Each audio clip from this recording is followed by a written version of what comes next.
بات کرتے ہیں ہیلتھ اینڈ فٹنس کی. جب بات صحت کی ہو تو اس میں آج کل ہم بڑا کامن دیکھتے ہیں کہ آپ کی توند نکل آتی ہے, پیٹ نکل آتا ہے, آپ موٹے ہو جاتے ہیں, جو کہ ایک بڑا مسئلہ ہے.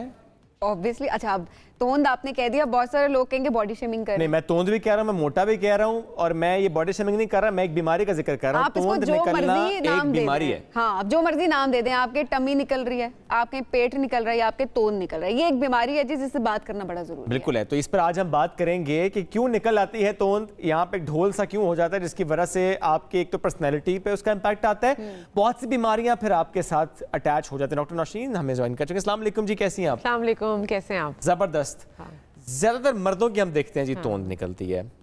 یہ بیویاں پراٹھے بہت کھلاتی ہیں اس لیے نکل آتی ہے, ہوتا کیا ہے؟ اچھا دیکھو, جو سینٹرل اوبیسٹی جس کو اردو میں توند بولا جاتا ہے, اور جو درمیانی ایریا میں وسرل فیٹ, دیکھیں بہت, کیونکہ وہ زمانہ باڈی شیمنگ کا ہے تو میں بہت چن کے الفاظ کا استعمال کرنا پڑتا ہے. مطلب انگریزی میں بولیں گے صحیح رہے گا اور اردو میں بولیں گے تو باڈی شیمنگ. لیکن سینٹرل اوبیسٹی ہے, جیسے شعیب نے کہا, اوبیسٹی موٹاپا ایک بیماری ہے, اور وہ بیماری سب بیماریوں کی ماں ہے. It's like sitting on the top, اور اس سے ٹرکل ڈاؤن افیکٹ ہے. ڈائبٹیز, ہائپر ٹینشن, جس چیز کی آپ نے نام لے لیں وہ ساری چیزیں اس میں آ رہی ہیں. ہوتا کیوں ہے؟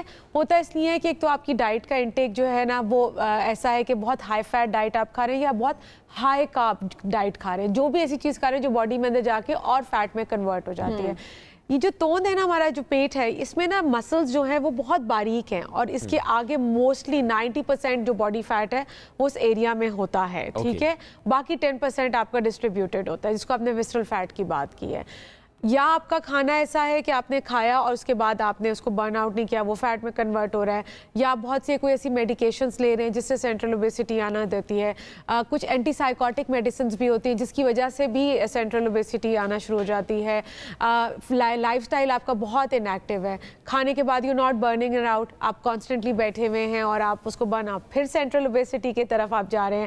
اور ایسا ہوتا ہے مرد حضرات میں اس لیے زیادہ پرومیننٹ ہوتا ہے کیونکہ ان کی باڈی پہ ایک وہ ایسا ایریا ہے جہاں پہ فیٹ ڈپوزیشن سب سے زیادہ ہوتی ہے as compare to female body. وہ ڈفرینٹ ایریاز ہیں. میلز کے پاس آپ نے دیکھا ہوگا بازو بھی پتلے سے ہیں, چیسٹ بھی, اور پیٹ نکلا ہوا, پیٹ جو ہے وہ الگ سے پریڈومیننٹلی نظر آ رہا ہے. اور بھی کوئی ریزنز ہوتی ہیں, جس طرح ایک ریزن سٹریس کہا جا رہا ہوتا ہے کہ کچھ لوگ یہ کہتے ہیں کہ جی یہ سٹریس والا ٹمی ہے. اچھا دیکھو, یہ بھی ٹرمینالوجیز ہیں. اس میں ایک چیز سب سے پہلے جو میں کروں بینگ اے ڈاکٹر, انسولین اگر آپ کی پراپرلی فنکشن نہیں کر رہی ہے سبین باڈی میں, تو آپ کا پیٹ بڑھنے کے بہت مرد ہو یا عورت ہو, یہ آپ کے چانسز بہت زیادہ ہوتے ہیں. اچھا, کسی کی اگر توند نکلی ہوئی ہے تو وہ کوئی ٹیسٹ بھی کرا لے؟ اچھا, توند نکلی ہے, ٹیسٹ کرانے سے بہتر ہے کہ اپنی لائف سٹائل اور ڈائٹ کو چینج کر لے. دیکھیں ٹیسٹ کی نا ایک لمبی لائن ہے. میں انسولین کے پرسپیکٹیو سے پوچھ رہا تھا. انسولین کے, میں آپ کو بتاتی ہوں. اگر آپ کو لگ رہا ہے کہ اس میں انسولین کے بھی کچھ ایریا انڈیکیشنز ہیں, آپ کو بہت زیادہ بھوک لگ رہی ہے, آپ کی باڈی پہ پگمنٹیشن ہونا شروع ہو گئے ہیں, خواتین کے لیے ہرسوٹزم یعنی کہ ایسی ایریاز پہ بال نکلنا شروع ہو گئے جو خواتین کے جنرلی نہیں ہوتے, بلو دا چین, منہ کی سائڈ پہ, یہ چیزیں, تو ڈیفینیٹلی آپ اپنی انسولین کرا سکتے ہیں, ٹیسٹ کرا سکتے ہیں. لیکن فار میل ہم سب سے پہلے یہ کہتے ہیں کہ تم, کیونکہ آپ بار بار میلز کی بات کریں, تو ہم یہ کہتے ہیں کہ پہلے لائف سٹائل انٹرونشن کرنے کی ضرورت ہے.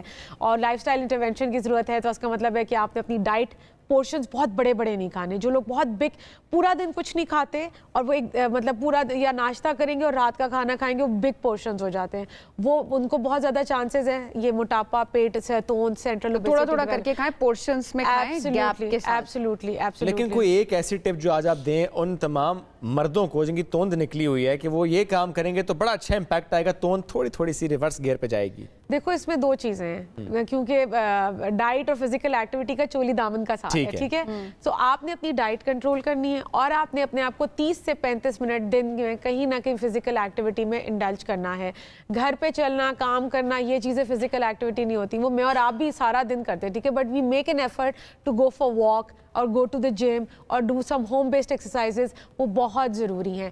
ایک اور چیز, پیٹ کو بہت ڈھیلا چھوڑ کے نہیں چلنا. جب آپ چلیں, یس, پیٹ کے مسلز کو آپ نے ٹائٹ. ویسے جو بہت زیادہ کھاتے ہیں, کیا ان کا سٹمک بھی اندر سے بڑا ہو جاتا ہے؟ ایبسلیوٹلی ہو جاتا ہے. سٹمک جو ہے وہ آپ کے بلون کی طرح ہے. اچھا, ایک بلون کو جتنی اس میں ہوا, جتنی اس کی کیپیسٹی, وہ بڑا ہوتا ہے. یعنی ایک تو فیٹ کی لیئر ہے اور اوپر سے اندر سٹمک بھی بڑا ہو گیا, تو پھر کام بہت خراب ہو گیا. کام خراب ہو گیا. پھر اسی لیے جو بیریاٹرک سرجری, سلیو گیسٹریکٹمی, یہ ساری چیزیں آنا شروع ہو گئی ہیں.